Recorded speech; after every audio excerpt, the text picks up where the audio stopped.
Olá, turma, como vão? Espero que estejam bem. No vídeo de agora nós vamos tratar da duplicata escritural. E eu quero começar explicando o que a duplicata escritural não é.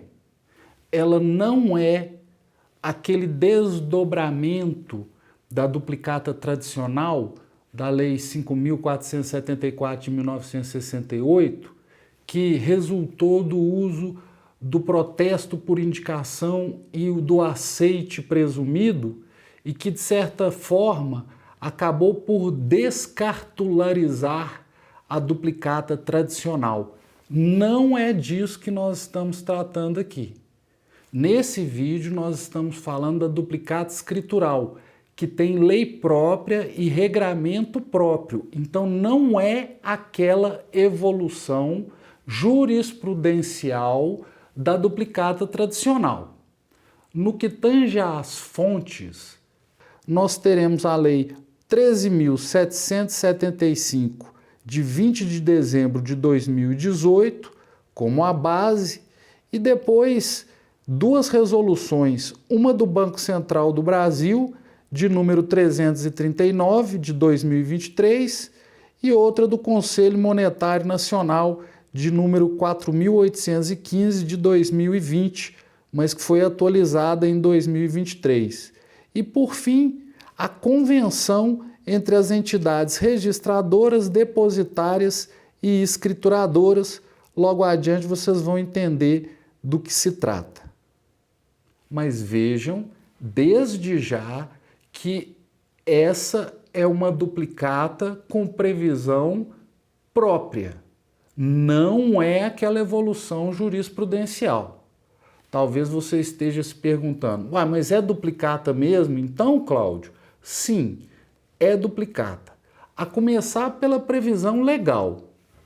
O artigo 1º da Lei 13.775 de 2018 já começa mencionando: essa lei dispõe sobre a emissão de duplicata sob a forma escritural. E o artigo 12 da mesma lei menciona que as duplicatas escriturais são aplicáveis de forma subsidiária às disposições da lei das duplicatas. Então vamos começar recapitulando o funcionamento da duplicata. O que acontece na duplicata? O vendedor ou prestador de serviço, que é o sacador da duplicata, ele saca o título, cria o título, tendo como sacado o comprador ou o contratante do serviço. E depois ele envia esse título, ao menos em tese, porque na prática já não é assim que funcionava. Ele envia esse título ao sacado, que deve aceitar o título ou justificar o porquê da negativa do aceite e devolvê-lo. Essa é a sistemática de funcionamento da duplicata.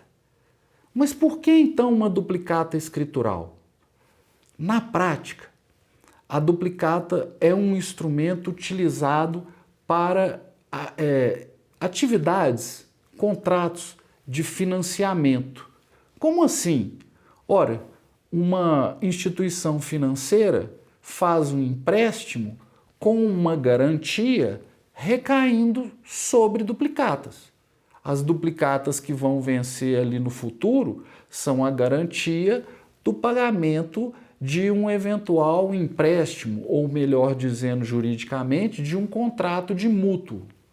Outra atividade que se realiza no mercado é a antecipação do pagamento. Uma instituição financeira compra duplicatas ainda por vencer e paga ao sacador um valor a menor, porque já está pagando desde já. E ao final recebe o valor da duplicata. Então a duplicata, para além de um título de crédito, ela é um instrumento muito usado em atividades de crédito mesmo. O negócio jurídico que resulta na criação da duplicata não necessariamente é uma operação de crédito, mais a duplicata viabiliza operações de crédito.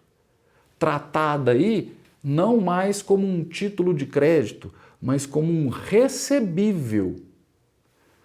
E o que isso tem a ver com a história da duplicata escritural? O que acontece é que as duplicatas, por serem títulos de crédito, elas geram uma expectativa de recebimento do valor, né? Você ainda não tem o valor. E essa expectativa de recebimento do valor, ela é tão ou mais lastreada na medida em que a duplicata seja mais segura, saiba-se se efetivamente as declarações cambiais que dali constam estão corretas, se não existe nenhuma fraude. E a ideia foi criar uma sistemática digital, ou, se você quiser pensar assim, virtual. Nós vamos usar o termo escritural para não haver confusão. Uma sistemática não cartular para que as instituições financeiras pudessem ter mais confiança ao utilizar as duplicatas como recebíveis garantidores de operações de crédito, por exemplo. Então, esse é que foi o grande sentido de se criar a duplicata escritural, que é, sim, uma duplicata sem cártula, mas à qual se aplicam, de modo geral, todos os institutos referentes à duplicata. Eu gostaria de voltar aqui à legislação, só para não deixar de mencionar o parágrafo 1º do artigo 12 da Lei 13.775 de 2018. Olha o que ele diz: a apresentação da duplicata escritural será efetuada por meio eletrônico, observados os prazos determinados pelo órgão ou entidade de administração federal, de que pipipi popopó. O que eu quero destacar aqui foi a expressão meio eletrônico. Talvez você já tenha tomado alguma notícia, mas a verdade é que no momento em que esse vídeo é gravado, a duplicata escritural ainda não funciona, ainda não existe, porque o sistema que a viabilizaria ainda não está em atividade. Você teve a lei, depois o Banco Central regulamentou e houve uma convenção entre escrituradores, nós já vamos dizer do que se trata, registradores e depositários gerais, para determinar o funcionamento do sistema que vai viabilizar as duplicatas virtuais. E após a homologação final desse sistema é que começa a ser implementado o mesmo sistema e, portanto, passa a existir na prática a duplicata virtual. Há quem diga, ou diga não, você deve ter ouvido por aí, que a duplicata escritural será obrigatória. Na verdade, não é disso que se trata. A duplicata escritural não é obrigatória. Se você for sacar uma duplicata, não tem que ser uma duplicata escritural.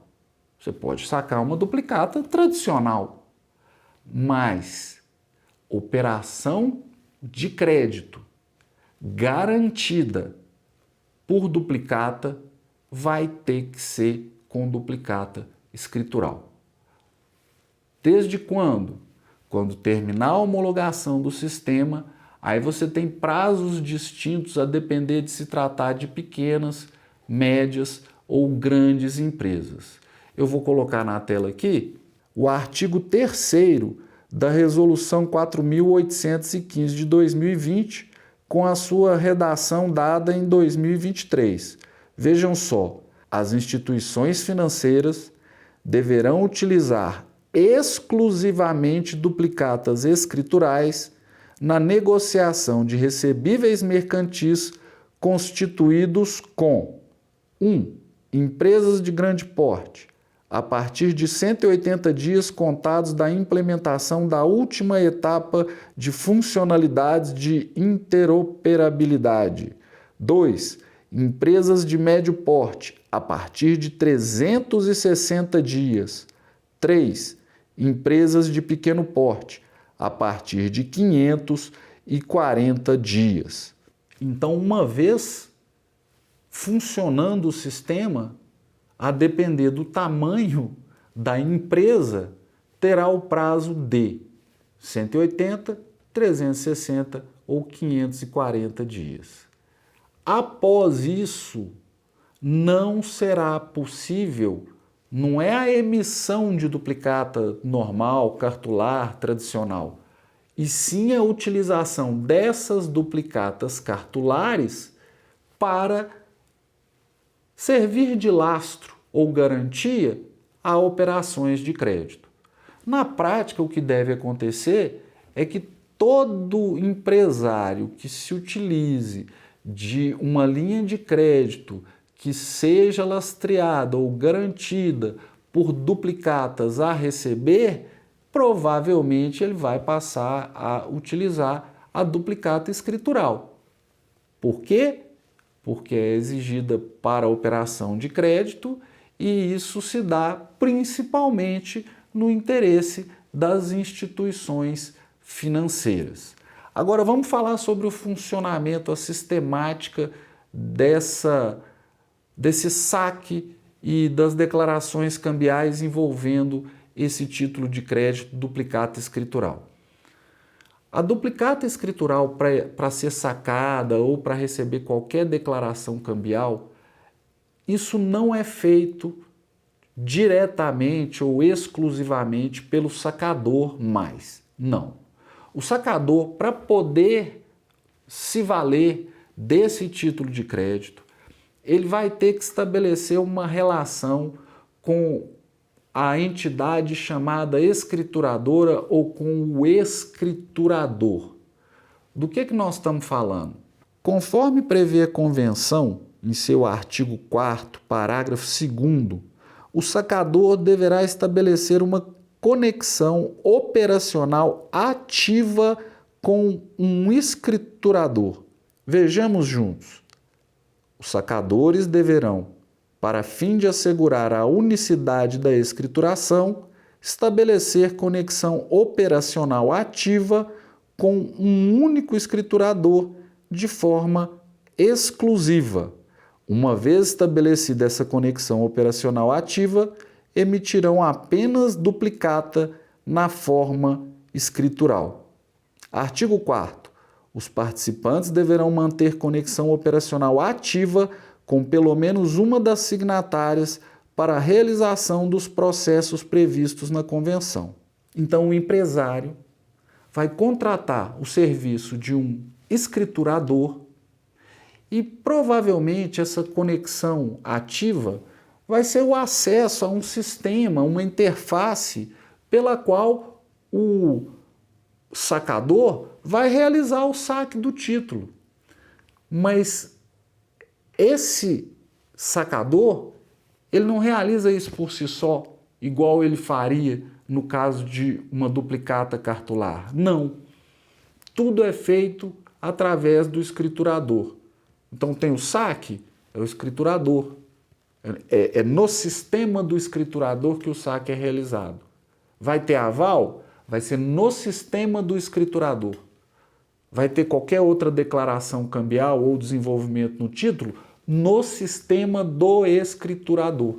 Então essa figura do escriturador é a figura que dá andamento aos atos e declarações cambiais.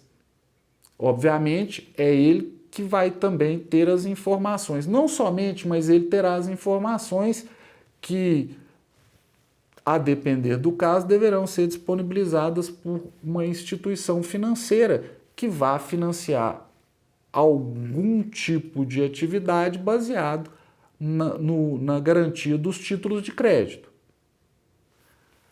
Esse escriturador, portanto, ou por meio do escriturador, são realizados os atos cambiais.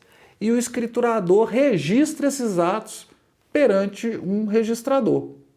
Então você tem o sacador, que realiza os atos em face de um escriturador, eles vão ter uma conexão, ele vai ter acesso a um sistema, provavelmente nós estamos falando de uma interface que vai ser utilizada.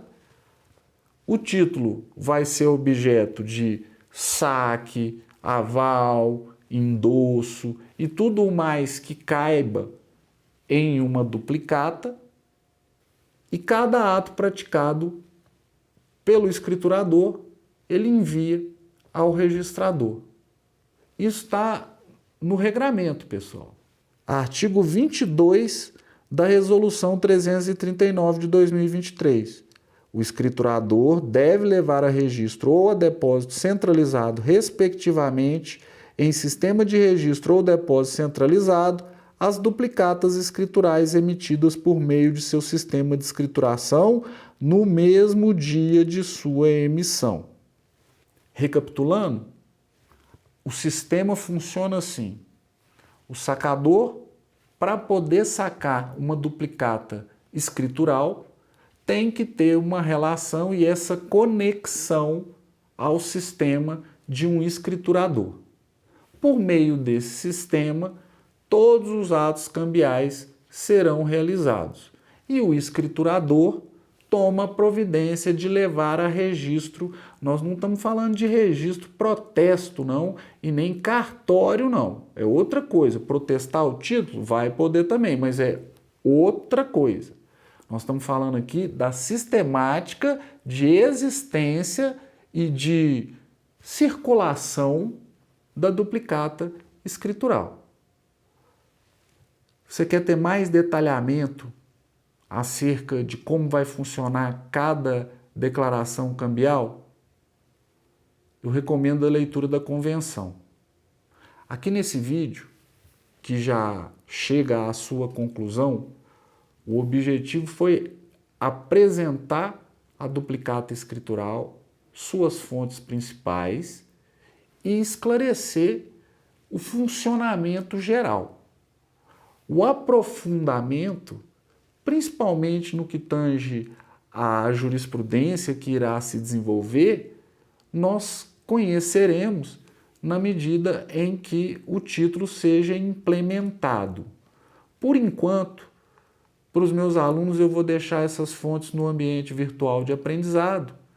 Para quem não seja meu aluno, é só fazer a busca no Google, são todas fontes acessíveis. E eu recomendo que vocês passem os olhos, especialmente na convenção, na parte que menciona as declarações cambiais e o modo como elas serão realizadas.